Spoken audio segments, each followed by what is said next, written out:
Salut tout le monde, c'est Monsieur Big. Aujourd'hui les gens, on se retrouve pour une nouvelle vidéo. Alors comme vous voyez, il fait nuit et j'ai pas eu le temps dans la journée parce que j'étais occupé à faire autre chose. Donc aujourd'hui on va pas rouler, mais on a toujours quelque chose à faire puisque récemment il y a un pas de vis dans ma mob qui a foiré et du coup je dois changer la culasse et toutes les pièces sont déjà arrivées et du coup il n'y a plus qu'une chose à faire, c'est de la réparer. Donc c'est parti.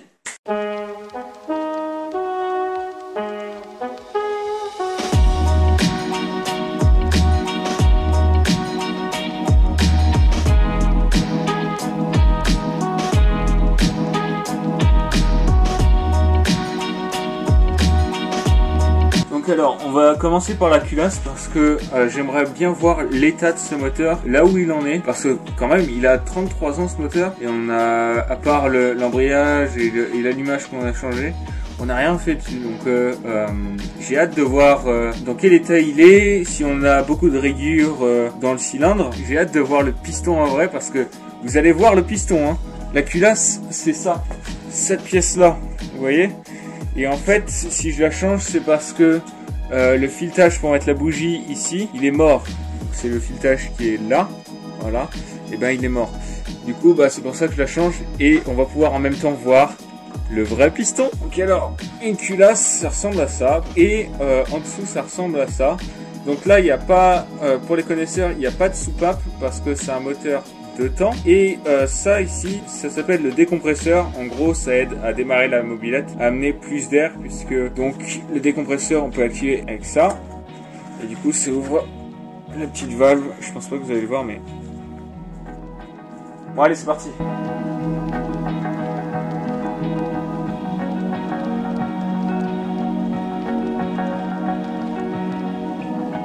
Le moment tant attendu. On va sortir la culasse et on va voir la taille de ce piston. Voilà, ça faisait un moment que je voulais le voir ce piston.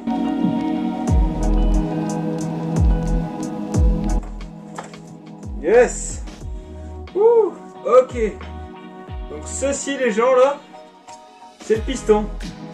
Regardez, si je fais tourner le petit embrayage, voici le piston. Il est tout petit la vache. Et maintenant, on va voir s'il y a des rayures ou pas. Donc voilà, j'ai mis un petit zoom, comme ça on peut voir l'état du moteur. Ok, on va voir s'il y a des rayures. Ah, il a plutôt bien tenu. Hein. Ça là, le petit trou qu'on voit là au bout, c'est là où l'essence et l'air arrivent. Et il y a un autre trou qui est juste en dessous, vous le voyez pas trop bien, mais il est juste en dessous de mon doigt, ici, là, à la pointe de mes lunettes de soleil. Vous avez un deuxième trou et ce trou là c'est le trou pour l'échappement qui est vers le bas. Les deux trous sur le côté qu'on avait vu, donc celui-là et l'autre qui est là-bas qu'on voit pas, c'est là où le mélange air-essence va rentrer. Et le trou qui est en bas là, ça c'est l'échappement. On voit que c'est l'échappement parce que vous voyez il y a un petit dépôt de carbone là en bas. C'est un peu noir à la surface. Et je vais glisser mon doigt. Ah, j'ai jamais fait ça, j'ai toujours rêvé de faire ça. Ah ouais. Ah, c'est tellement lisse. Oh la vache. On sent un peu des rayures, mais c'est pas grave en fait. Des petites rayures comme ça signifie que le moteur il a un peu vécu, mais il peut encore vivre quoi. On n'en est pas au point où il y a eu 3 fois un serrage et où on est obligé de le changer là. En fait, si je parle de rayures sur la paroi du cylindre ici et tout autour, c'est parce que si on a trop de rayures, ce qui peut se passer c'est que comme il y aura un tout petit trou pour l'air pour s'échapper, et bah au lieu de faire péter le mélange air-essence pour que le piston il parte vers le bas, et bien l'énergie de l'explosion, enfin plutôt de la combustion, c'est plus simple d'expliquer avec une explosion, et bien elle va passer dans ce petit trou et du coup l'énergie va mal être distribuée au piston. Ah oui, et j'ai oublié de vous dire que la cylindrée de ce moteur c'est un 50 cm3, donc vous pouvez voir par rapport à ma main la taille du piston. Voilà, c'est un petit piston quand même, mais c'est mignon.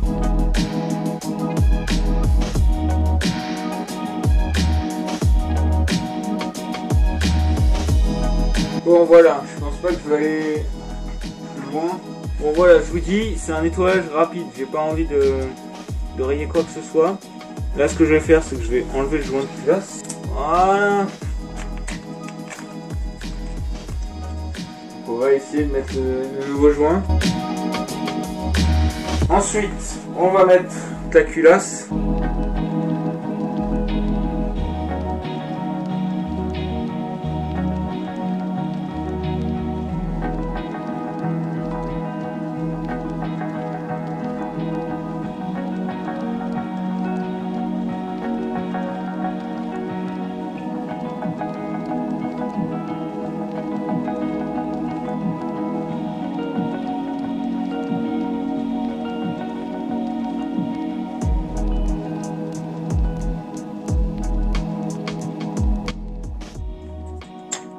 Parfait. Donc voilà, maintenant on a fini de serrer la culasse. Maintenant, ce qu'il faut faire, c'est juste mettre la bougie. Et normalement, on met ça sur la bougie. On met la courroie et normalement, ça démarre.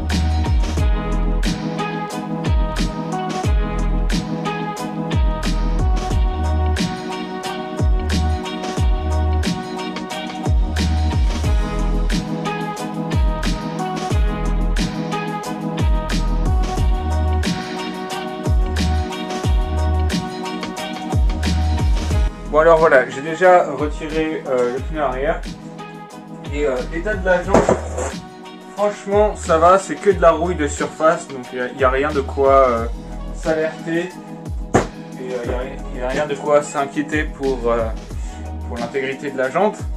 Par contre, regardez-moi ça, ancien pneu, nouveau pneu. Il n'y a vraiment plus rien sur le centre de l'ancien pneu, regardez, c'est incroyable.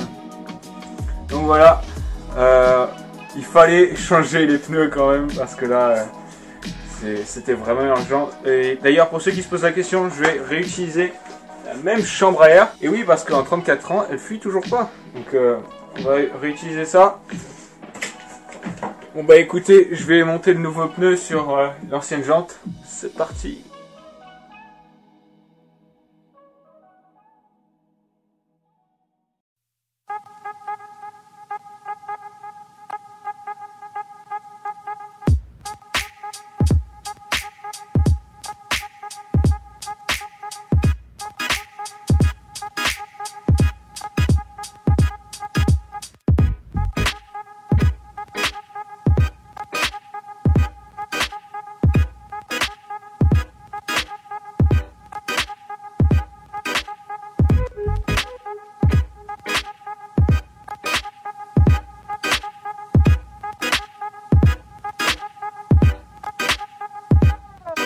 Bon bah, il n'y a plus qu'à mettre de l'air dans les pneus et faut que je mette la courroie aussi.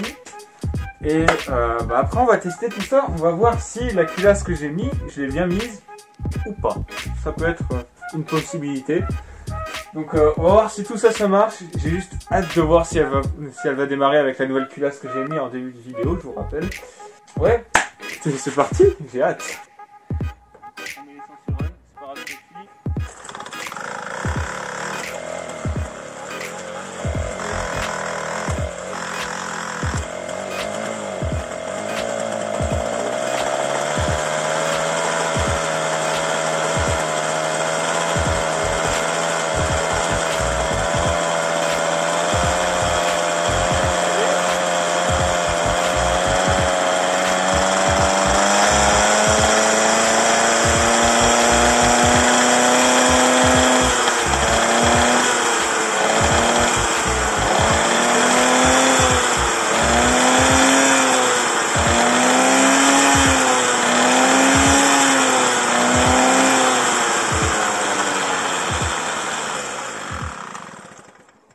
Ça marche?